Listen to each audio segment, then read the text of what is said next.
National Guard or active duty special forces? This is by far the question I get most often, so here we go. If you didn't know, the National Guard has multiple special forces groups, so you can literally be a part-time Green Beret. And honestly, it's not a bad way to go. Now, first and foremost, the biggest argument against going National Guard Special Forces is that they are not as proficient as their active duty counterparts. And in some cases, this might be true. However, although I was on active duty my entire career, I had the opportunity to work pretty extensively with some National Guard teams, and I have nothing but great things to say about them. They were every bit as professional and proficient as the active duty guys and conducted operations as any Green Beret would. There was not a noticeable difference between a National Guard Green Beret and an active duty Green Beret. And while they don't train as a team as much as you do on active duty, they get plenty of opportunities to volunteer for additional specialty schools, deployments, things like that. And a lot of guys end up being what is called a guard bum. A guard bum is someone who is in the National Guard but essentially maintains active duty status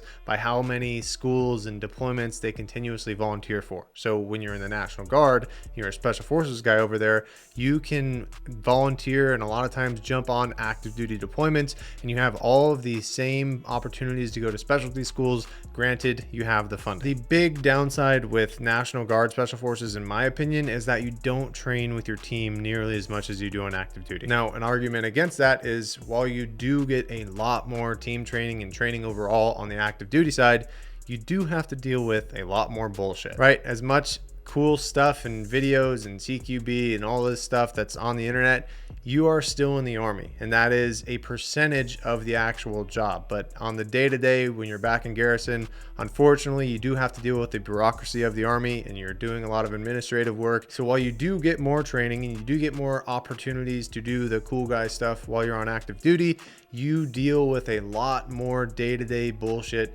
And on the National Guard side, while you still have the administrative and the bureaucracy of the organization, because that's the military in general, you don't get quite as much of it because you train once per quarter. And when you show up to train on the National Guard's dime, they want you to cultivate your skill set. So here's the real trade-off. In the National Guard, you don't get as much training as you do on active duty, but you have a lot more freedom and the ability to volunteer for things if you want. On the active side, you are constantly training. You have a lot more opportunities to do the cool guy stuff, right? But you lack a lot of freedoms, and you quite honestly have to deal with a lot more bureaucracy of the Army. I am highly aware that it depends on the individual, and if the individual has a family and they have their roots established in a particular area and don't want to move around to different units and special forces, the National Guard might be the route. In the end, I'm happy I went the active duty route for the experiences and the time I got to spend with my team, because ultimately that was one of the biggest reasons why I decided to go special forces, was that team time and that team training and deploying with my team. But I completely understand that each one has its own positives and negatives. So let me know down in the comments what you think about it.